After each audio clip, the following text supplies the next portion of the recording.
magkasama sila because itong erase mga kapiksi, ito yung nagsisignify ng stagnation of luck, no? Ibig sabihin, yung iba sa inyo, maaaring na stuck kayo sa inyong buhay, wala kayong nakikitang pag-asenso, pag-unlad, kaya stagnant, 'di ba? Pag sinabing stagnant,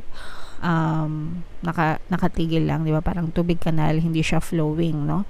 Kaya nga kayo ina-advise na mag-give, no, magbigay, kasi kapag ka nagbibigay kayo mga kapiksi, if you're giving, yung abundance ng yung flow ng abundance, ibig sabihin parang flow ng tubig umaagos kapag ka kayo ay always giving, always sharing.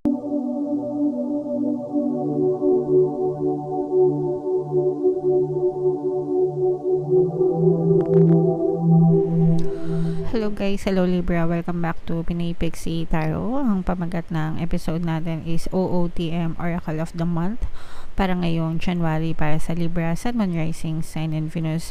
Meron tayong tatlong set ng decks dito guys. Ito yung para sa spiritual message nyo, ito yung para sa life messages, and then ito naman yung para sa love life mga kapiksi. Combination ng positive and negative energy guys. General reading lang, pwede mag-resonate, pwedeng hindi. Comment down below mga kapiksi if feeling nyo naka-resonate kayo sa mga mensahe para sa inyo. So unahin natin yung para sa spiritual message para sa inyo guys. We have giving, no? So napakagandang mensahe lalo na ngayon. This is the season of giving mga kapiksi, dahil Pasko, bagong taon, di ba? As well as being open to receiving the gifts of the universe. Become open to the idea of giving to others. Give your love, compassion, time, and money freely. Keep the energy of abundance flowing. You won't receive it if you can't give it. Guys, pakinggan nyo itong mabuti. You won't receive it if you can't give it, no? Paano ka bibigyan kung hindi ka marunong magbigay, mga kapiksi, di ba? And ito nga yung isa sa mga palagi kong ina-advise na dapat nag-share din kayo ng mga blessings nyo to other people. Hindi lang yung hoard ng hoard guys, hindi lang yung hingi ng hingi, no? Dapat marunong din tayo, maluwag din tayong magbigay sa ibang tao, kasi kapag hinord nyo yan at hindi kayo marunong magbigay, hindi yan babalik sa inyo guys. Okay, hindi yan babalik sa inyo, or mahihirapan kayo na parang mararamdaman nyo na parang ang tumal-tumal ng balik ng abundance. Pero pagka yun ay binibigay nyo, sinishare nyo sa iba, mararamdaman nyo yung flow of abundance umiikot talaga sa buhay nyo, and kada balik nyan mas malaki, kada balik mas malaki, mga kapiksi. And hindi rin, wag nyo rin ilimit guys yung pagbibigay sa kapwa sa material na bagay lang, okay? Yung iba nangangatwiran na wala silang ma-share kasi salat sila, di ba? Wala silang pera, material na bagay. Ang pagbibigay sa kapwa or ang pagkakawang gawa ay hindi limitado sa pera lang at sa material na bagay. You can share your time, you can share your effort, you can share your knowledge to other people. Even yung prayers, mga kapiksi, pwede mo silang ipagdasal, sending them out good intentions, mga kapiksi, okay? So kawang gawa ang tawag ton guys, okay? So if feeling mo salat ka sa perahan, you can help other people by other means, mga kapiksi. Ang importante is yung pagkakawang gawa, okay? And kung ayaw nyo nang magbigay sa ibang tao, kasi yung iba meron silang katwiran, no? Ayaw nilang magbigay kasi baka kung san-san lang dalhin, di ba? Tithing is the best form of giving, mga kapiksi, lalo na sa mga nagsisimba, di ba? Kung nagsisimba kayo, sumasamba kayo, whatever, mag-abuloy kayo guys, tithing. At least doon alam nyo na sa Diyos na pupunta, I mean sa simbahan na pupunta yung mga inaabuloy nyo, diba? So yeah, so matuto magbigay, mga kapiksi, and yan talaga, grabe yung balik nyan guys, okay? Alright, so comment down below if naintindihan nyo. Yung next message natin guys is life messages naman. So shuffle ko to guys. Habang sinashuffle ko to, panoorin nyo muna tong video natin regarding sa ating paano mag-manifest ng abundance video course. Kapiksi, sawa ka na ba sa mga struggles at hirap sa buhay mo? Masipag ka ba at masikap sa buhay ngunit hindi ka pa rin umaasenso? Ilang beses ka na bang nag-attempt magnegosyo at mag-invest pero palagi ka pa rin nalulugi? Sa pagkakataon na ito ay maaaring may subconscious beliefs ka na nagiging balakid sa iyong pag-unlad at pagyaman. Introducing, paano mag-manifest ng abundance video course. Dito ay matututunan mong ma-overcome ang mga balakid mo para tuluyan ka ng umunlad, umasenso, sumagana, maging matagumpay, successful at maswerte sa iyong kabuhayan, pera, trabaho, negosyo, salapi at kaperahan ng bonggang-bongga. Dali, mag-send na ng email sa pinoypixietarot@gmail.com at simulan na ang iyong pagyaman ngayon. Alright, so gusto nyo bang yumaman, kapiksi? Kung gusto nyo yumaman, umunlad at umasenso ng bonggang-bongga, mag-avail ka na kayo ng course guys kasi sobrang ganda talaga niyan. And good news guys kasi meron tayong Christmas sale, no? Pero 1 week na lang yan guys, until December 31 na lang, so mag-avail na kayo habang may sale tayo. Magkakaroon kayo ng 10% discount plus 1 free pampaswerte subliminal hanggang December 31 mga kapiksi, sa lahat lang na mag-avail ng course, okay? So, ito yung message natin guys, no? We have the wood and the erase message. So, ito, magkaano sila, no? Sync sila, magkasama sila because itong erase mga kapiksi, ito yung nagsisignify ng stagnation of luck, no? Ibig sabihin, yung iba sa inyo, maaaring na stuck kayo sa inyong buhay, wala kayong nakikitang pag-asenso, pag-unlad, kaya stagnant, di ba? Pag sinabing stagnant,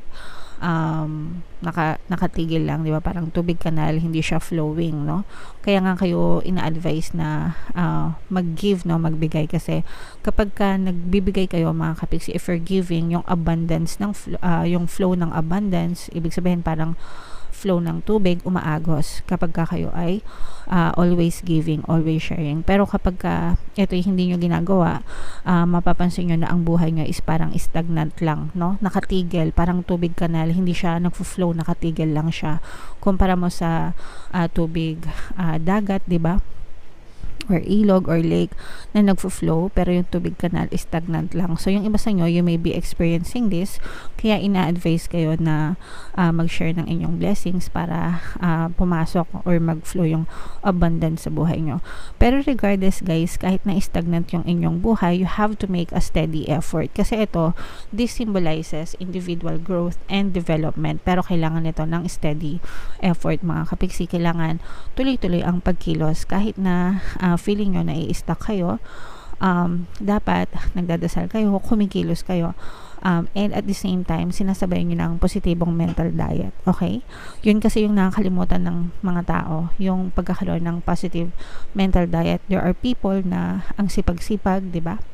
Kilos ng kilos, dasal ng dasal, pero wala silang nakikitang pag-unlad, pag-asenso sa buhay nila. Una, they may be forgetting about giving. Pangalawa, maaring negative yung mindset nila, okay?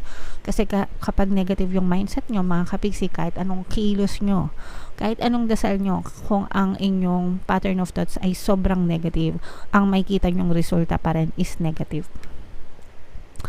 Okay, negative pa rin yung resulta nyan, okay? Why? Because whatever yung dominant thoughts nyo, yun yung napupush out sa 3D nyo, sa inyong physical reality, okay?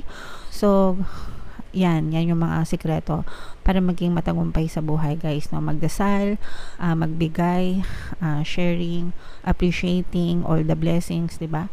Pagpapasalamat, pagkilos, pagdadasal, and of course positibong mental diet, okay? Para mawala kayo dito sa pagka-stuck ng buhay nyo and magkaroon ng growth and development yung buhay nyo mga kapiksi, okay? So comment down below guys if naintindihan nyo kasi sobrang ganda ng mensahe sa inyo. Sayang naman kung hindi nyo naintindihan. And then yung favorite ko talaga nagbibigay ng oracle messages kasi yung mga lessons dito as in grabe. Kaya sana natututunan nyo, no? Kung matagal na kayong viewers, sana natututunan nyo yung mga sinasabi sa inyo. Anyway, dito naman tayo sa love life guys. Bunot tayo ng dalawa dito. Habang sinashuffle ko to guys, naka-flash sa screen nyo yung ating email coaching, Manifest Your Desires Using the Law of Attraction. If meron kayong mga specific na gusto nyong i-manifest, pwedeng love and relationship guys, pwedeng money or career, pwede kayong magpabook ng email coaching session with me. Mag-send lang kayo guys ng email sa pinoypixietarot@gmail.com. So, ito yung dalawang love life message natin guys. So, tingnan natin kung anong ibig sabihin itong cards na to. So, una ito, only time will tell, no? Panahon lang ang makakapagsabi. mga kapiksi. And you have to spend your time wisely, mga kapiksi. Huwag niyong sayangan yung oras nyo, okay? Ibig sabihin, everyday binibigyan kayo ng pagkakataon ng universe to create the life that you want, to live the love, no? Love, create the love that you want, live the love that you want, live the life that you want, mga kapiksi. So, spend it wisely, mga kapiksi. And then, ito naman, ibig sabihin nito, guys, tigilan yung pagmumokmok. Pag nagmumokmok kayo, sinasayang nyo yung oras. Pero pagka you're thinking positively about your love and your relationship, you're spending it wisely, mga kapiksi. Okay? And then, ito naman, tingnan natin itong message na to. Ayan, nakita nyo na naman, guys, give thanks, no? Give thanks for the blessings of love soon to come your way. Know that you deserve and know that you deserve to be and have all that your heart truly desires. Binabasa na nga, hindi pa mabasa ng maayos. Again, know that you deserve to be and have all that your heart truly desires. Okay? So, yes, mga kapiksi, deserve mo, no? Deserve mo magkaroon ng love and relationship na para sa inyo, mga kapiksi. So, wag na tayong magreklamo dun sa wala tayo. Instead, mag-focus tayo, magpasalamat tayo dun sa mga meron tayo. meron tayo, okay? So, ibig sabihin, even if wala kang partner ngayon, romantic partner, pero you have your family, you have your friends, diba? It may not be the same as romantic relationship, pero it's still love, diba? Unconditional pa nga yun eh. So, doon magpasalamat ka, doon matuto kang magpasalamat. And the more that you give thanks for the love that is surrounding you, you will soon receive the love of your life, mga kapiksi, no? Dadating din sa'yo yung pag-ibig na deserve mo, okay? So, don't waste your time crying over someone na binasura ka, crying over someone na sinaktan ka, crying over someone na niloko ka, no? Wag nating sayangin yung ating energy dun sa mga taong ganon. But instead, focus on the love and light, on yourself, diba? Mag-focus ka sa sarili mo, mag-focus ka dun sa mga pamilya mo, mga kaibigan mo na nandyan para sa'yo. Sila, hindi ka nila iniiwan, no?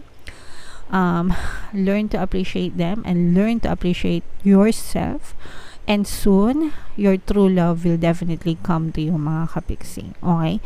Dadating at dadating sa'yo yung pag-ibig na deserve mo as long as ibigay mo sa sarili mo and sa mga mahal mo sa buhay yung pag-ibig ninyo sa isa't isa. Okay? So, you attract love, mga kapiksi. You don't chase love. Alright? Okay, so yeah. Yan ang iyong love life messages, mga kapiksi. Comment down below, guys, if feeling nyo nakaresonate kayo and kung saan kayo nakaresonate, dito ba sa spiritual, dito ba sa life, or dito ba sa love life. Comment down below, guys.